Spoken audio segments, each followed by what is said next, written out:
barayakita.com.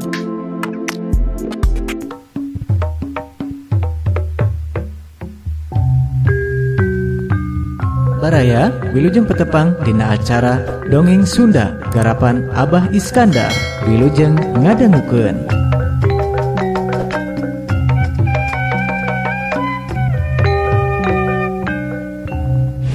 Paguron Tepas Sunda. Paguron Tepas Sunda.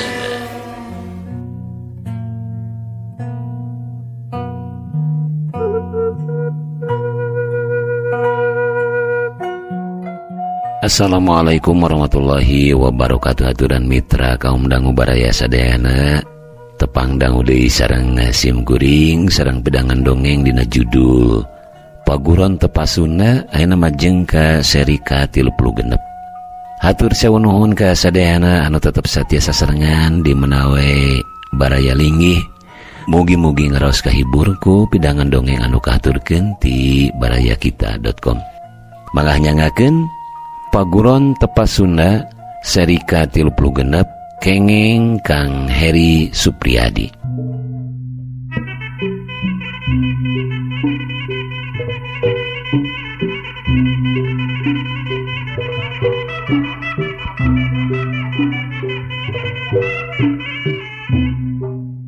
Abdi mercantenkeun ka bapa we perkawis iraha wae bade narosan atanapi nikahanana mah. Ayeuna mah abdi hoyong monok pak teu kieu tunuh ceuk jang pringa ditungtungan ku heuy nya henjung atuh grasare keun we itu ieu nama diurus ku bapa temal Kang Bedoy tanes pisan sanggeus amitan jang pringa mah ngoloyong ka kamarna ninggalkeun indung bapana anu masih keneh aruplek kalayan pohara dariana. Sanepina ka kamar jang pringa teu langsung sare, malah surah seri sorangan bari lalangkarakan sawanganna geus mihlaan kanyataan. Nemongkeun endah jeung bagjana mangsa bisa hirup bebarengan dina tatali rumah tangga jeung Neng Arin anu salila ieu jadi panyelikan hatena. Aya bangsat beunang euy. Aya sora anu kekeleuweuhan di jalan teu jauh ti buruan. Jang pringa gentak kudang anu saterusna mah gura-giru nyampeurkeun bapana. Aya bangsat kacarek saurna teh. Nya pak, tanya jang pringa semurung haringe. Nya, temal Kang Bedoy kituna teh bari gura-giru ngojeng Kang muru kaburuan imahna. Di jalan anu pati jauh ti buruan katembong sababaraha urang warga anu marawat cempor. Aya bangsat nu beunang pai. Tanya Kang Bedoy ka Kang Ipai anu kabenaran aya di antara aleutan warga. Doi, si Yuhendi cenah urut anak buahna babadekok teh. Si Yuhendi anu kungsi kabur tina karangkeng teh. Eta kacarek usaha di mana ayeuna? Nya teh kusaha kacarek nama ngan cenah mah geus dibawa ka imahna ku budahlan. Nyi, daguan di imahnya. Agang rek nempola. Kang Bedoy ngareret ka pamajikanana. Cilis mah ukur ungeuk. Abdi ge ngiring, Pak. Yang pringah yang milu. Kang Bedoy ukur ungeuk anu saterusna mah gura-giru nyusul ka Ipai anu geus mihlaan ngalengkah nuturkeun warga. Jang pringga oge gancang nuturkeun ngiclik pang tukangna. Cahaya bulan anu sababaraha peuting deui rek manjing purnama nyaangan warga anu keur ngagimbung di buruan imah ku budahlan. Kaayaan di eta tempat estuning teu puguh dengekeunana anu pating keleuweuh ngumbar ka keheul awor jeung pating gorowokna warga anu sateka pola hayang maper amarah balad-baladna. Ceuk aing meungeus ku dahlan ngagorowok siga anu geus bea kasabaran. Lah tuh man jelema kieu mah pakowo. Heuh siksa we euy. Geus teu bisa diampura jelema kitu patut mah. Podaran euy. Podaran. Satuju lah. Sina modar. Warga anu menang panggeureu batan jempe mah malah mingkin saheng pating keleuweuh. Nembongkeun ka keheulna nya barudak ngora anu karitu teh. Anu keur meujeuhna balaka senteng, garede kawani sarta meujeuhna gede tanaga. Pating jaleprot jeung pating jarekukna wujud amarah warga ngahujanan awak si Yuhendi. Anu ngan ukur bisa hargungan. Jorelat jeleng. Dua jirim jojorelatan muru ngagimbungna warga. Buk. Sababaraha warga anu keur nyiksa si Yuhendi kabeunangan ku panarajang 2 jirim anu anyar datang tapi ka ngajarengkang nang karak bengkang. Moal ngaguguk ka pamimpin lembur maraneh teh. Saok sia. Wani maduh hareupan jeung aing. Ceuk jirim anu anyar datang anu tetelak, Kang Kakak gigirna ngabedega Kang Rohiman anu tetepna rancingeus rutret ka warga. Dumadakan caricing ari geus aya sikep tegas ti Kang Rohiman jeung Kang Kakak mah. Warga anu teh tadi negdreg gumar amarahna loba anu sanuk-sanuk menta dihampura. Barina oge nanaonan atuh maraneh teh. Rajieun boga kawani main rempug siga anjing pomoroan. Kang Rohiman ambekanana renghap ranyug. Geus, Jang Rohiman, Jang Kakak, bawa si Yuhendi ka tepas imah. Kubudahlan seseledek di antara gimbungan warga. Kang Kakak ukur ungeuk giriwil. Awak si Yuhendi anu geus teu walakaya dipayang siga anu hampang pisan dibawa ka tepas imah. Sok digolerkeun atra pisan adi geus kacaangan mah ku cahaya cempor anu ngadaplok di tepas imah mah. Kaayaan si Yuhendi estu ning pikawatireun beungeutna barangap balas ditengeulan. Tina irung jeung tina salah-salah biwirna ngalay getih anu semula lamaran. Be ari maraneh tega teuing nyiksa jelema teh. Kang Kakak rutret ka warga sageuna sidik nempo kaayaan si Yuhendi. Nu ditutup ukur tarungkul tayaan wanieun nemal. Nyokot cihaneut jeung lawona sakalian keur nginumna. Kudahlan marentah ka salah saurang warga. Anu ditita guragiru nohonan parentah dibantuan ku nu sejena. Kalayan tekung silila oge geus ngurunyung deui bari sungsong mikeun babawaanana. Jang Kakak jeung Jang Rohiman kalayan ati-ati pisan ngurusi Yuhendi anu ngan ukur bisa hahargungan. Saranekeun cenah nginum heula. Kang Kakak ngareret ka Kang Rohiman. Kang Rohiman ukur ungeuk anu saterusna mah nyaranekeun si Yuhendi kana tihang tepas. Rada hese di inuman teh alatan bibir si Yuhendi anu jontowor.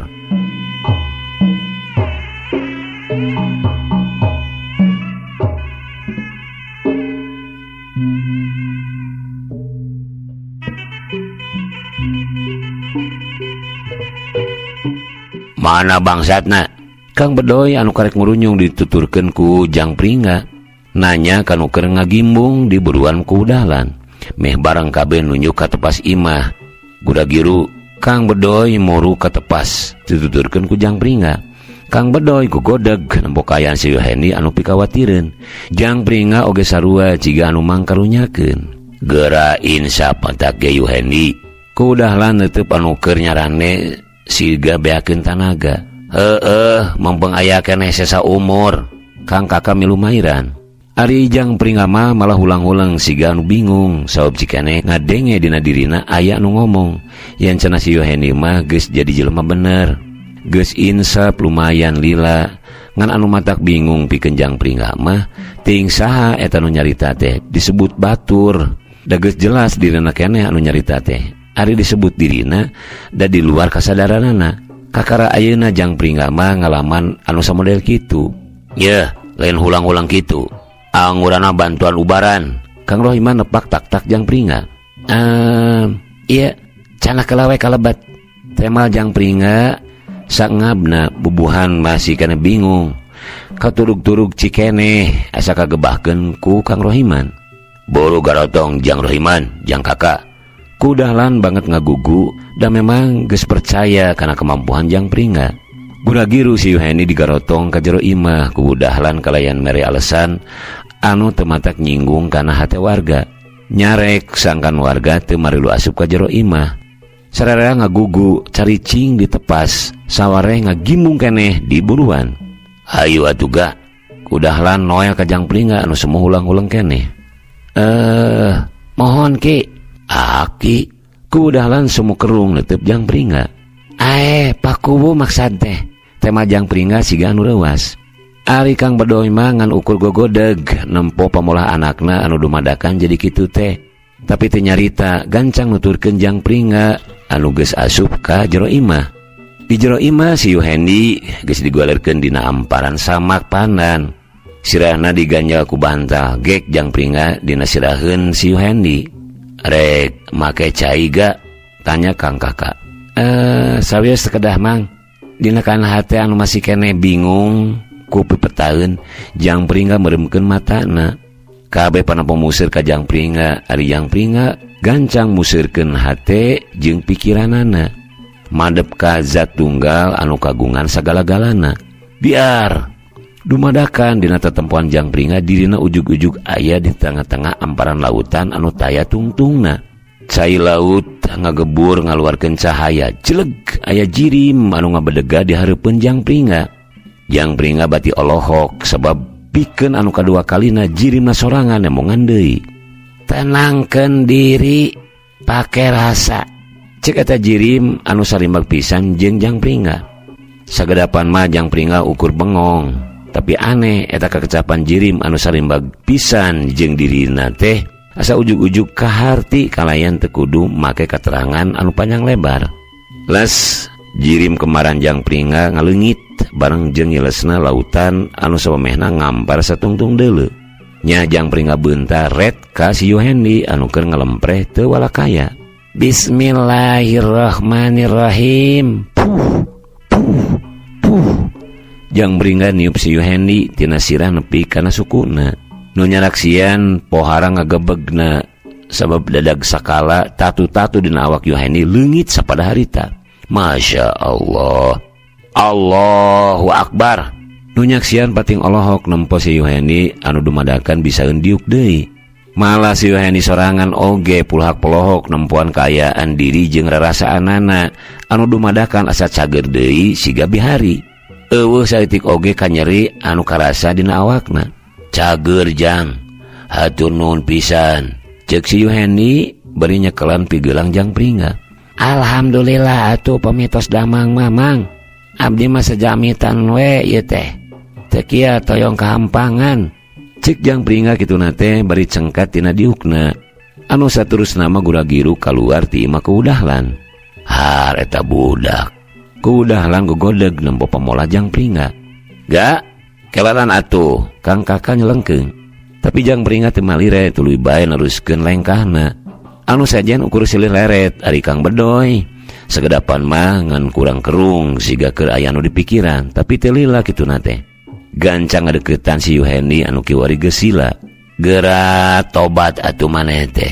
Cik Kang Bedoy tetepna seukeut ka si Yuhendi. Alhamdulillah abdi teh kengeng pituduh Kang. Abdi matos tobat. Tema si Yuhendi semutungkul. Sararea ada kurang kerung mangsa ngadenge kecapan si Yuhendi anu samodaya kitu teh. Ke. Nah, cenah geus tobat, make ngabangsat deui atuh. Kudahlan ngadeuketan. Ari saleresna mah mung lepat paham Pakuwu. Tadi basa abdi ngiring budu ditajug. Mohon, magsa teh bade ngiring netepan Isa.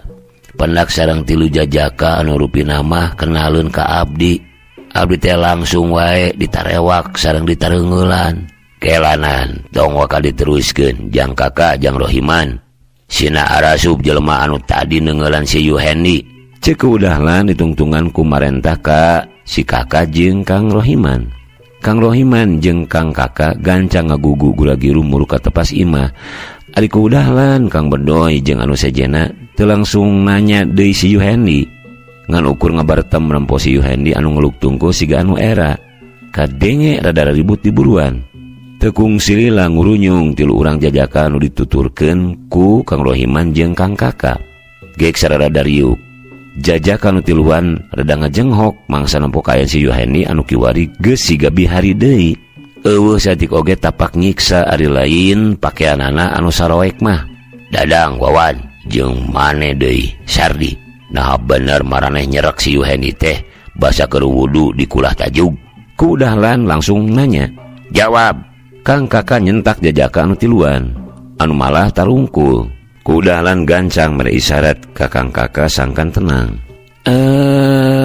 Mohon Pakuwu, tema jajaka anu ngaranna Dadang. Nah maneh teu nyaho yen si Yuhendi teh kiwari mah geus insap. Ditajug teh si Yuhendi mah rek milu salat. Ceuk kudahlan deui.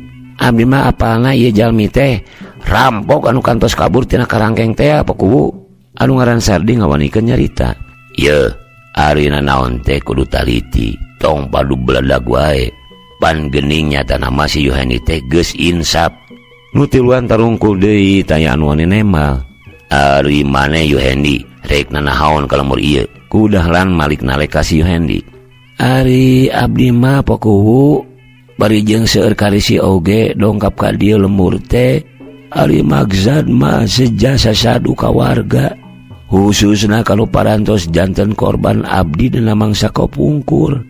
Abdi saja masyarakeun beung teuk-teukeun ti korogorokeun bakuwu. Bade dihideung atanapi dibeureum abdi mah pasrah. Nu penting mah kenging pangampura ti warga. Pang-pangna pisan mah ti pakuwu anu janten pamimpin lemurna. Si Yuheni nyaritana teh tatag tur lancar siga anu geus diancer-ancer heula ti anggalna. Alus pisan ari kitu mah Yuheni. Kuring oge baheula kitu. Lah-lahan hayang menang pangampura warga teh. Kang Kakak nyabit-nyabit dirina anu mesa pengalaman jeung si Yuheni. Nya Yuheni, kuring oge sarua alhamdulillah sangeusna diwurukan ku Kidagar. Kuring jeung sabalad-balad teh jadi arinsap. Kang Rohiman milu nyarita. Kidagar akur pisan upami kitu mah. Abdi oge dugi ka insap kieu teh nya diwurukan ku Kidagar pisan. Ari syariat nama cek si Yuheni semu ngagebeg. Diwurukan ku Kidagar apanan Kidagar mah tos ngantunkeun. Bagian Kang Kakak anu ngagebeg malah mah lain Kang Kakak wungkul anu ngarasa heran teh. Dala kuudahlan Kang Bedoy jeung anu sajana oge pating karung alatan teu ngarti. Barabat we si Yuheni cenah mah diwurukan ku Kidagar teh lain langsung pahareup-hareup jirim, tapi ngaliwatan ngimpi anu karanapan teu leuwih ti 3 kali. Masya Allah, Allahu Akbar. Anu ngaregepkeun kana keterangan si Yuheni kabeh gogodeg kaasup Kang Kakak jeung Kang Rohiman salaku muridna jenatna Kidagar. Antuk nama di imah keudahlan jadi uplek ngawangkongkeun perkara keahengan Kidagar. Atuh ari geus-geusna silih hampura antara si Yuheni jeung warga mah. Warga anu di laluar oge diarajak ngawarangkong di jero imah. Sakur-sakur anu karek ngadenge ngeunaan kahengan Kidagar kabeh marolohok tandaning helok. Nya bejana mah geus ngariung deui jeung kuusuhat neng arin teh. Lain teu hayang nempo kuring oge kababakan ledok teh ngan awakna teu kuat ari geus kolot teuing kieu mah. Kudahlan mangsa ngawangkong jadi mengkol ngobrolkeun kula wargana kuusuhat. Nya syukur we ari kitu mah mata kitu oge ke. Kang Bedoy motong omongan warga anu cikene milu nyarita kituna teh bari pepeta sagala. Kabeh paneuteup jadi museur ka Kang Bedoy. Aya naon Jang Bedoy? Kudahlan neutup seukeut. Kieu tadi nama perkawis ieu teh bade dugikeun dinten enjing. Nanging meungpeung nuju araya abdi teh sakantan we saja ngadugikeun bewara kasadayana. Kang Bedoy ngaraneg heula nyaritana. Kudahlan jeung anu sejena kurang kerung neutup ka Bedoy. Kieu pun anak teh saurna parantos gaduh bebene ka urang babakan ledok. Margi saur pun anak teh parantos cocog. Nya sehingga teh nyuhunkeun dianter kanggo narosan bebenena. Tah kumargi kitu bilih anu bade ngiring nganter narosan mangga wae. Ceuk Kang Bedoy deui kalayan daria pisan. Baruk jang peringat teh geus hayangeun kawin. Alus atuh ari kitu mah. Sawawena Kang Rohiman semu curinghak. Anu name diwangkongkeun istrina mah Neng Arin putuna kuusuhat. Masya Allah be iraha wawuhna. Paingan geus sabaraha poe teu nampo jang pringga. Karah teh ngaherwan urang babakan ledok meureunnya. Nu aya dinya eta riungan jadi rarecok. Anu bener ieu teh Jang Bedoy. Kudahlan siga anu cangcaya. Laras pisan pakubu. Nanging teu acan kengeng kepastian ari iraha-irahana bade narosan ka babakan ledok mah. Pageto we atuh Jang Bedoy, bapak oge hayang milu nganter. Ceuk kudahlan dari pisan. Har, ongko paku mah tos teu kiat. Kuat atawa teu kuat, kudu kuat ari nganter Jang Pringga mah. Kuring oge hayang milu ah. Kuring oge milu Kang. Kuring oge hayang milu ah. Kuring oge hayang milu Kang. Meh kabeh nu area di dinya hayang milu nganter Jang Pringga. Atoh nu aya pikeun Kang Bedoy mah. Sanggeusna babadamian antuk nama sararea mupakat. yen dina poe pageto rek ngabri nganter Jang Pringga nanyaan yang arin incuna ku wusuhat anu jadi pamimpin di lembur babakan ledok. Ari maneh rek ka mana Yuhendi? Kang Rohiman netep si Yuhendi. Duh ka atuh nuturkeun inung suku we abdi mah. Tembak si Yuhendi semutungkul. Kieu we atuh Jang Yuhendi keur saheula anan mah cicing heula we jeung bapa. Lamun daek bantuan ngurus tatanen di kebon bapa. Kumaha? Ku dahlan daria pisan. Kersa pisan pakuwu nanging isin abdi teh. Bae teh kudu era. Ari cicing jeung bapa mah atuh bisa sabatae. Engkena menta dihampura ka warga anu baheula kungsi digasab harta banana oge. Hatur nuhun pisan pakuwu. Cek si Yuhendi dibarengan ku luak-luak sagala. Geus kitu manu ngariung di imah keudahlan aruplak ngawangkong deui pamajikan keudahlan ketempuhan cuhcih nyuguhan. Wangkongan memenang nama nyabit-nyabit perkara ancer-ancer enggoning nganter Jang Pringga anu rek nanyaan. Ari Jang Pringga mah harita teh keur langkarakan di kamarna hulang-hulang sorangan siga anu keur aya anu dipikiran.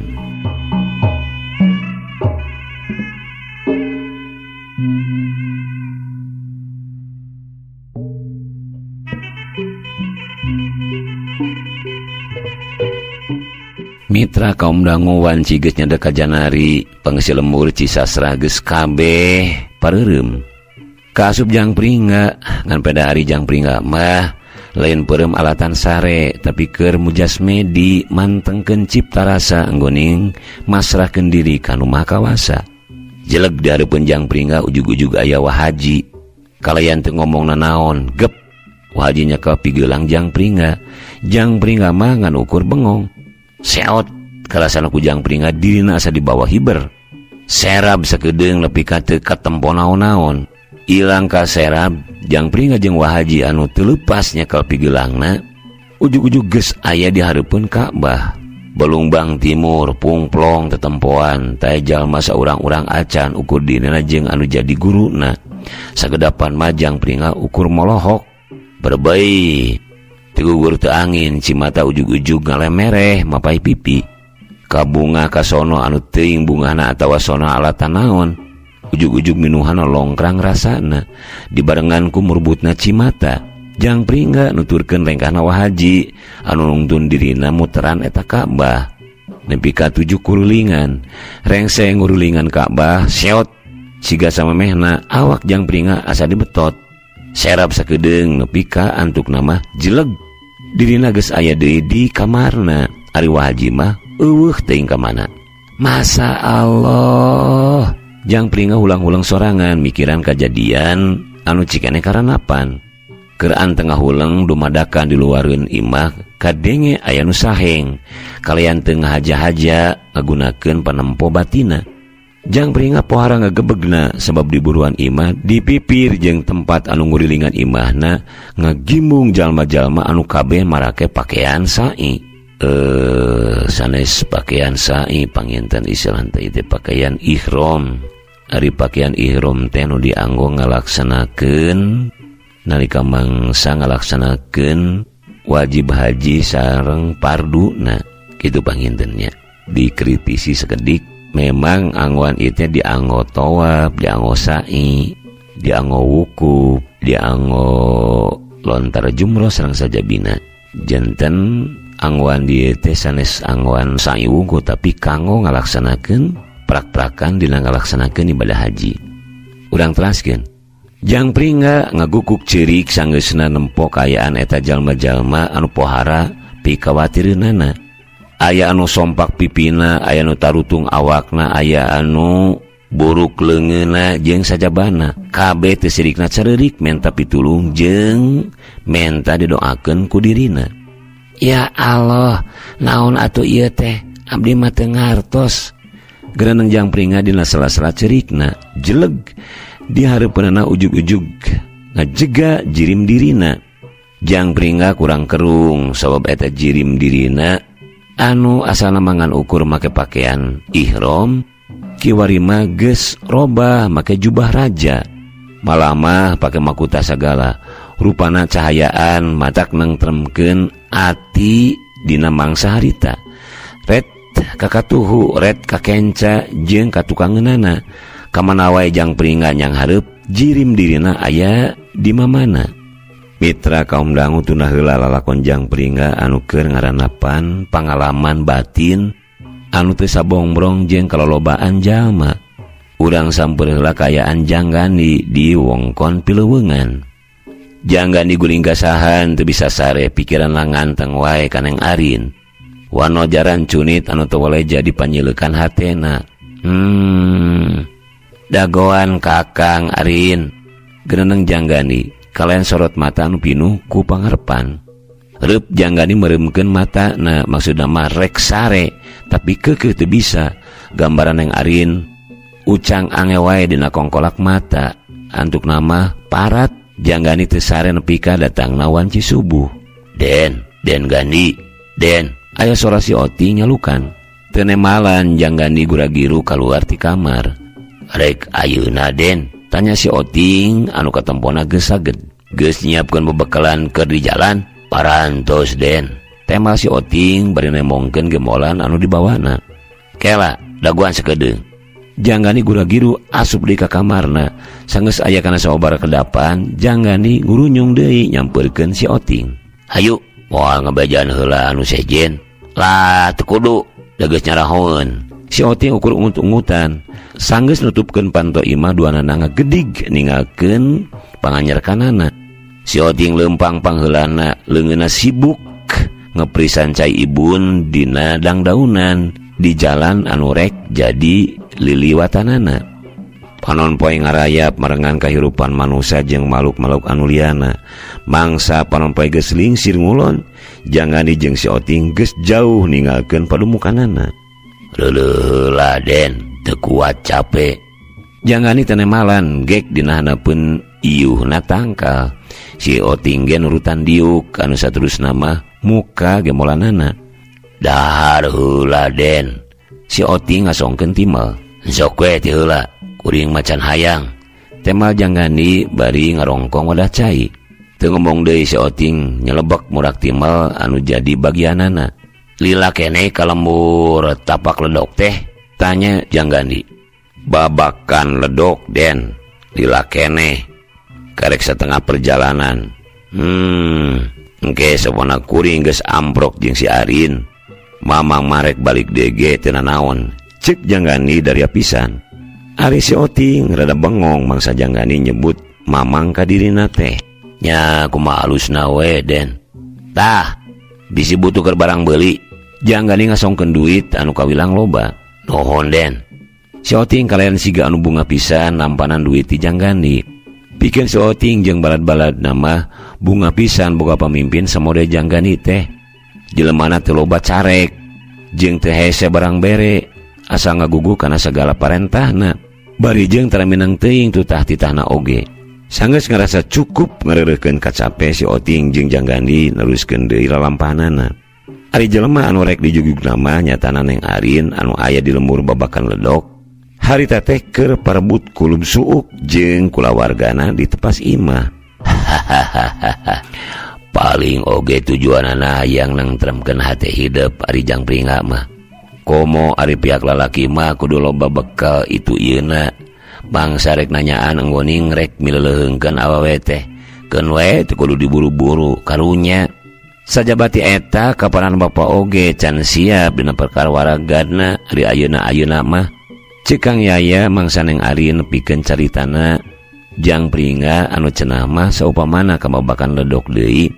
Rek bari sakalian ngajak kolotna pikeun nanyaan dirina. Nya Nyai keun wae, da engke oge ari geus jodona mah moal ka mana. Nu penting hidup duaan sing bisa ngajaga tresna, sing bisa silih percaya. Sing sabar we teu kudu gurung gusuh. Nya doakeun deui sangkan emak jeung bapa buru-buru aya milikna. Ceu ayu milu mairan. Neng Arin ungut-ungutan. Tapi sok sanajan kitu teuing kunaon ari hatena mah bet banget pisan percaya kana omongan jang pringa. Anu cenah mah moal lila deui rek datang jeung anu jadi kolotna. Geus sananyaan dirina. Sok sanajan wau karek memingguan tapi kepercayaan kajang pringah mah geus pohara pisan gedena. Geus anggeus sabaraha petak garung digarap teh, tanya ku Suhat.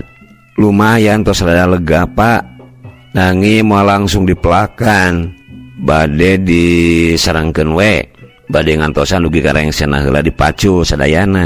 Tembal Kang Yaya, rek digarap kabeh kitu udah lega, bade sadayana wae Pak, mubazir ari digarungkeun mah.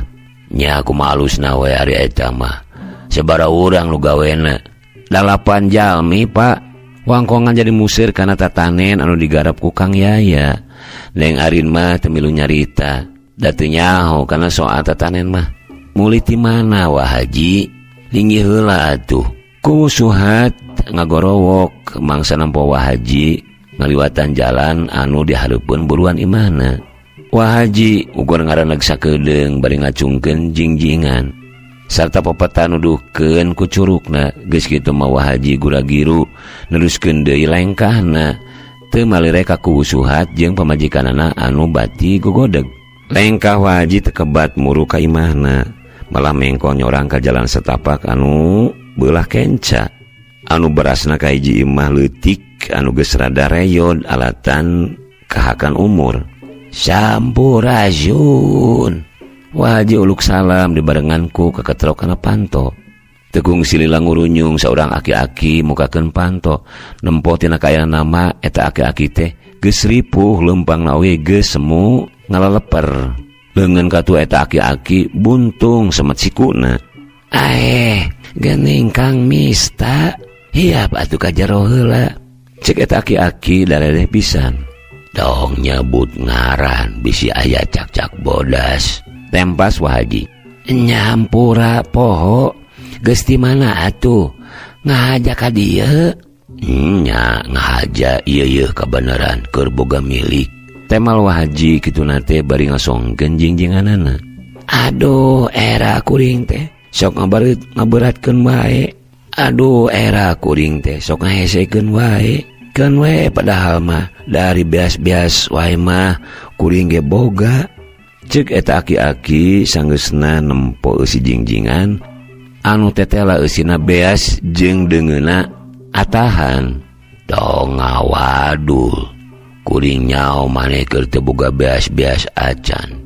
Diketukeun mah aki-aki ngan ukur tungkul atra pisan aya nu ngalintung dina matana. Nuhun Ji, hampura kasalahan kuring baheula. Baheula kuring sok ngajahatan Wah Haji anu geuning dina mangsa geus kolot ieu mah. Wah Haji kene anu sok remen nulungan kuring teh. Ceuk eta aki-aki bari geus teu kaampeuh cimata memerbay masihan pipina. Geus teu kudu nyabit-nyabit perkara anu geus kaliwat. Ari perkara kasalahan mah kuring oge sarua salah. Eta buktina leungeun maneh oge nepi ka buntung balukar tina kalakuan kuring. Ridho kuring mah buntung kieu oge. Ji, da ieu mah balukar tina kasalahan kuring anu ngajahatan wae Wah Haji dina mangsa baheula. Justru sanggeusna buntung kieu kuring jadi sadar kana kasalahan diri teh. Nuhun pisan geus jadi syariat insapna kuring Ji. Cek eta aki-aki beri luak-luak we nyusutan cimatana. Sagedapana Wah Haji ukur neuteup eta aki-aki paneuteub anu pinuh ku rasa karunya. Hampura lain teu jono pemajikan bisi ngadaguan ye. Ieu mah bisi hayang barang beuli. Lamun keur butuh naon-naon mah nyarita we. Nitah kajang uyat atawa kasaha. Keur boga mah kuring oge moal ngoretkeun. Cek Wah Haji bari ngepulkeun duit kana leungeun eta aki-aki. Atuh keun bae Ji teu kudu tarimakeun pengpeung aya kuring deuk balik heula nya. Tempas Wah Haji bari semu nyumputkeun beungeut siga anu embung kanyahoan yen aya anu ngemeng herang dina panonna. Cimata eta aki-aki mingkin murubut mangsa neuteub tonggong Wah Haji anu mungkin lila mingkin ngajauhan imahna. Ya Allah, hapunten segala kelepatan abdi. Geuning jalmi anu kapungkur sok dijahatan ku abdi teh. Buktos nama jalmi anu teu walehaat ka diri abdi. Cek eta aki-aki anu tayoh nama urut patalukan Wahaji dina mangsa baheula. Ari Wahaji geus kitu mah kebat muru ka imahna. Diburuan imah kasampak ma oyom keur maraban hayam.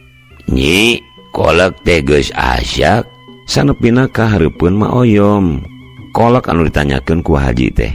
Parantos juragan tuh di dapur. Kantu nuang. Temal ma oyom semu ngadilak. Wahaji ukur nyarengeh. Memeh ngalengkah ke jero imah. Wahaji nepak heula bujur pamajikanana. Aki-aki conehin celana sia ma oyom rada muncereng. Ari Wahaji mah kebat bae asup ka jero imah dibarengan ku sulunga serenge. Ya Allah, kitu-kitu teh abdi mah gaduh cara oge teh. Gerenang nama oyom kitu nate ditungtungan ku sulunga serenge sorangan. Recetna hayam anu keur parebut bangsa jeung beunyeer siga anu milu nyengsirikeun kana kelakuan Wahaji ka anu jadi pamajikanana dina mangsa harita.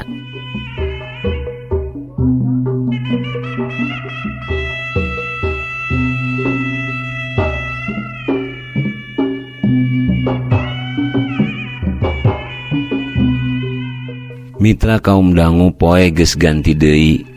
Kira-kira wanci anu buburu ngabedug geus marulang. Dua jalma nalikreuh mapai jalan satapak anu aya di wates lembur babakan ledok. Anu tetela eta dua jalma teh tayalian ti si Oting jeung Janggandi. Tah ieu lembur nama Den. Si Oting ngaranna heula.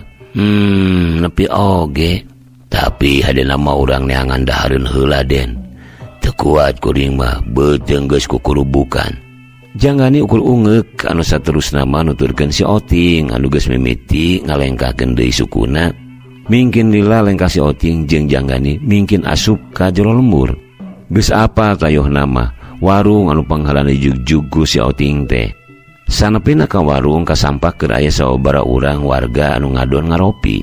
Sup si Oting asup ka tepas warung anu lumayan lega. Gek si Oting dina bangku anu geus disadiakeun teu malerek anu keur ngaropi anu pating rareret ka dirina. Janggani oge nuturkeun dieu. Sanggeusna ungeuk tanda mihormat ka anu keur araya di dinya. Bade ngopi atanapi tuang, Cep. Saurang awewe anu geus rada umuran nyampeurkeun darade pisan atrap pisan dina sorot mata nama siga anu banget kataji mangsa nempo kakasepan rupa Janggani. Rek dahar kuring mah deungeuna jeung anu ngeunah kopina we sakalian. Si Oting nyelengkeung. Mohon mangga dupi encep anu boga warung ngareret ka Janggani. Samikeun we ceuk. Sareng upami aya mah deui hoyong bungbuahan abdi teh. Temal Janggani. Bungbuahan mah mung gaduh cau sareng salak kungkul, Cep. Bade? Wiyo sayana we. Nu ngawarung kur ungeuk dibarengan ku imut geus kitu mah gancang ngoloyor ninggalkeun si Oting jeung Janggani. Saha eta teh Nyi? Asa karek nempo kami mah. Tanya lalaki anu keur malik-malikeun gorengan anu sigana mah salakina awewe anu ngawarung. Teuing Kang, resep kami mah nya kasepnya sopan budak teh. Nganu saurang deui mah borong-ngongong. Tarik deui ngomong teh bisi kadengeun. Teu ngomong deui nu boga warung gancang ngawadahan dahareun pesanan si Oting jeung Janggani. Bantuan mawana hese nu awewe ngararet ka salakina.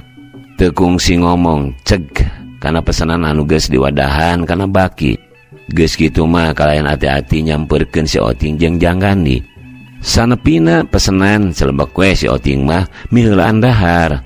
Cacaleuhakan siga anu nikmat pisan. Tuang Kang. Cik Janggani rutret heula kanu keur ngaropi sama meh ngahuap teh. Nu direret ukur arungeuk semurengkuh geus kitu mah celebek Janggani oge dahar siga anu nikmat pisan. Rengse dahar diteruskeun ku ngadahar bumbuahan. Diselang nyeruput si kopi anu ngebul keneh. Ngeunah pisan katempona teh komo narajang si Oting mah. Nepi ka peurembeun tah sagala mangsa nguyup si kopina teh. Di tepas warung kariduaan anu sejen mah geus marulang. Kopi tinggal dedekna cangkang cau patumpang tini jeung cangkang salak. Parantos Cep. Awewe boga warung datang meresan runtah jeung wadah urut anu dalahar. Parantos ceuk sabarahaeun temal Janggani. ku ngarareunah pajauh pisan jeung asakan di hiji warung mangsa kuring nyimpang di hiji perjalanan mah lain asakanana ketang anu jadi masalah teh tapi hargana anu sakaleuwih. Harita kuring pesen belum nila jeung cah kangkung teu gede-gede teuing nilana mah teu leuwih ti 5 ramo. Ngajare bebeng sote pedah we dibetok atuh cah kangkung nama ngan ukur sapiring leutik ari sanguna mah biasa salas rada metung meusan. Es teh manis we segelas ngeunah dahar oge mending ngalimed reng sia dahar nanyakeun hargana. Wajib saupama teh dicekelan mah mata kuring ngajol kana gelas urut teh manis. Bangsa boga warung ngabejakeun hargana anu geus didahar ku kuring anu cenah mah 150 ribuan. Amak nyedak tanaga medek tapi antuk nama kuring ngelehan kapaksa ngodok pesak teh rada jero. Anu saterus nama ngadius mawara satu genah anu pagaliwota. Astagfirullah berarti can bisa ridho jeung ikhlas kuring teh madak nepi ka nyabit-nyabit deui katugenah hate ku bebengok anu ngawarung teh. Geus liwat perkara eta mah ayeuna mah kembali ke laptop. Sanggeus anu ngawarung ngabejakeun hargana anu geus didahar ku si Oting jeung ku dirina jangan ngusi ngodok duit tina pesak calanana song dibikeun ka nu boga warung. Seueur teuing atuh ieu mah cep nu ngawarung rada molohok mangsa janggani mikeun duit anu ngaleuwihan tina harga anu geus dibejakeun teh. Seueur teuing atuh ieu mah cep nu warung rada molohok mangsa janggani mikeun duit anu ngaleuwihan tina harga anu geus dibejakeun. Wios masihan we ceuk upami ngawidian abdi teh ngiring calikeula di dieu sakedap mah hoyong ngareurkeun heula patuangan temal janggani. Mangga hatur nuhun pisan atunya cep. Nupi encep teh bade ka mana? Ditanya kitu mah janggani siga anu hese rek ngajawab. Loba tatanya sia. Si Oting nyerongot. Mohon punten cep. Nu ngawarung siga anu pohara sieunana mangsa meunang sikep anu samoda kitu ti si Oting teh. Guda giru ninggalkeun si Oting jeung janggani. Ari janggani mah ngan ukur gogodeg. Bade ngareret ka si Oting anu harita ngabaturan dirina. Nyaho imana si Arin teh janggani neuteub si Oting rada dilaunkeun ngomongna teh. Ari imana mah teu nyaho den. Dan nempuan oge basakeur di karbon jeung kabogohna. Ayeuna mah urang neangan heula tempat keur panyumputan. Tugas maneh anu saterusna neangan imah si Arin. Lamun geus kapanggih gancang bejaan kuring. Lamun neng Arin geus kapanggih kuring menang balik den. Asa hayang meuli arak ieu teh. Sabodo teuing ari geus kapanggih mah. Siaplah ari kitu mah den. Geus kitu mah jung si Oting cengkat. Tapi teu kebat gancang diuk deui. Mangsa mireungeus sahengna abringan nu aya kana 100 urangna. Rentang-rentang ngadeuketan ka pelebah dinya. Sabara urang anu lempang di panghareupna patemalan nepakan kendang anu di barawana. Saware deui igel-igelan bari kakawihan siga anu bunga pisan. Ditukangeun eta abringan ditarungtun 2 muning jalu anu lalintu pisan dituturkeun ku anu narungtun doma jeung puluhan urang lalaki anu maranggul karung. Aya naon eta teh janggani teup si Oting. Si Oting ukur gideg. Tanda teu nyaho ari nu boga warung kegancangan muru ka jalan anu teu jauh ti hareupeun warungna. Abringan mikin ngadeuketan ka palebah warung. Den, itu lalaki kabogohna neng Arin teh. Si Oting setengah ngariwus-wus nunjuk saurang jajaka anu aya di antara eta abringan. Janggani gancang reret kebeg. Janggani pohara ngagebegna saob tetela jejaka anu dituduhkeun ku si Oting teh tayalian jang pringga anu geus kungsi panggih jeung dirina. Kurang ajar. Sia geuning anu ngadeuketan pi pamajikanan aing teh. Gerenengna janggani kalayan paroman beungeut anu dumadakan pino ku amarah. Wah den, si Oting neuteub janggani. Janggani teh malan gancang nyemputkeun beungeutna mangsa abdingan jang pringga geus aya di jalan anu teu jauh ti tempat cicingna. Bade kamarana ieu teh asa rame kieu. Nu ngawarung nanya kanu keur igel-igelan nuturkeun wirahma kendang. Jangpringa rek nanyaan yang arin. Tembal salah saurang anu aya dina ablingan rada ditarikeun. Kebeg deui wae. Asa ngadenge sora gelap dina tengah poe ereng-erengan pikeun janggani mah. Bereupna ti paparakat huntuna kakerot bari celimah dirancung-rancung ngadengkeun wangkongan anu boga warung jeung salah saurang warga anu aya dina eta abringan. Maneh maju we balik janggani ngareret ka si Oting. Ancan kapanggih imahna neng arina oge. Dasar balegug pan bika denge cenah mah eta lalaki anu geus pasti ngaranna si Pringa teh rek nanyaan si Arin. Nya geus pasti ngajugjug ka imahna si Arin atuh. Sagedapan mah si Oting ngahuleng anu saterusna mah ungut-ungutan sorangan. Heueuh nya, heug atuh kuring dek balik. Hati-hati den. Cek si Oting gitu nante bari cengkat tina diukna anu saterusna mah ninggalkeun janggani anu masih kene diuk dina tempatna.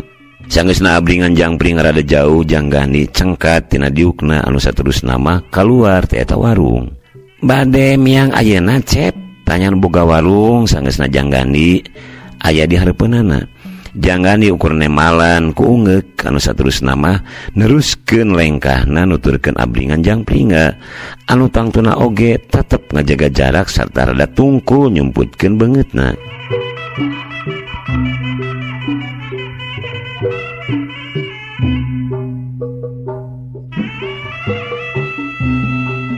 Sanggeus aya kana sawatara lilana antuk nama abringan Jangpringa anyog ka buruan imahna ku Suhat.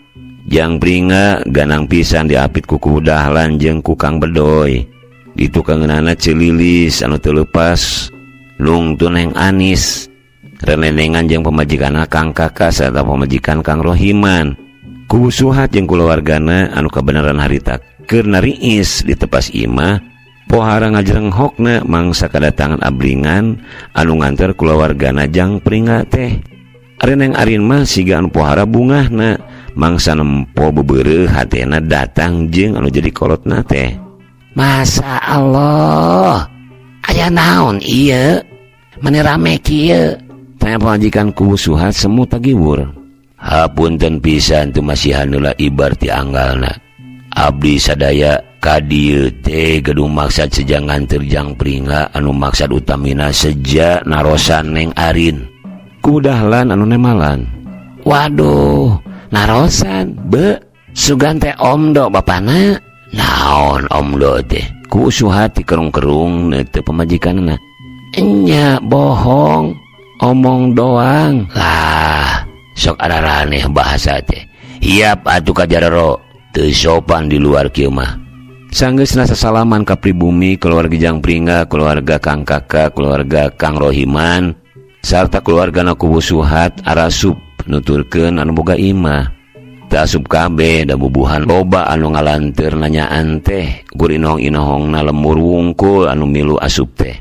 Saware deui mah pagelek-gelek di tepas imah jeung di buruan. Aya naon ieu teh? Nya meni asa rame kieu geuning. Tetangga ku Suhat nanya abringan anu nganter keluarga Jangpringa. Sarerean nemongkeun ka bunga anu pohara mangsa geus dibejaan yen Jangpringa datang jeung keluargana rek nanyaan Neng Arin. Kajurung kula sakapanasaran narungtutan warga babakan ledok daratang ka imahna ku Suhat. Dina waktu anu tepat heula oge buruan ku Suhat geus pinuh ku pasedek-sedekna warga.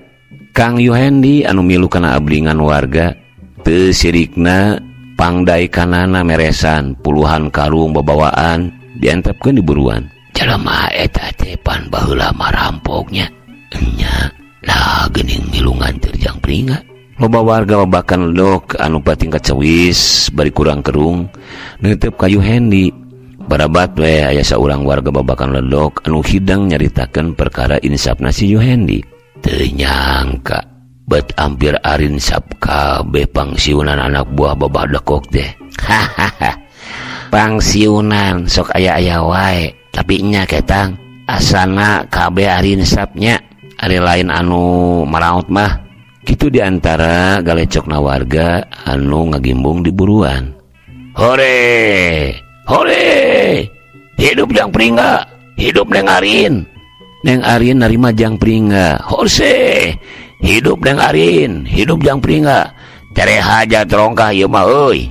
Nangap jaipongan lah 40 poe 40 peuting. Heueuh.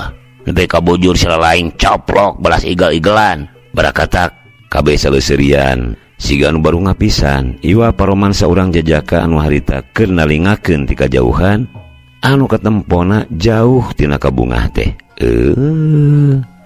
Mitra kaum dangu cag paguron tepasuna sarika 36 urang cekapkeun dugi ka dieu heula, ke urang teraskeun ka seri anu salajengna kitu panginten nya. Hatur sewu nuhun kana pangrojongna dikantun heula ku si Abah. Wassalamualaikum warahmatullahi wabarakatuh.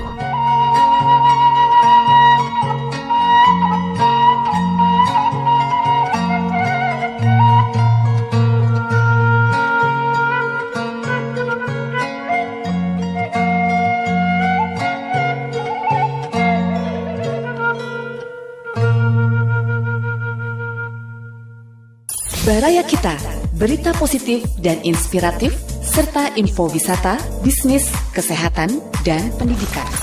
Barayakita.com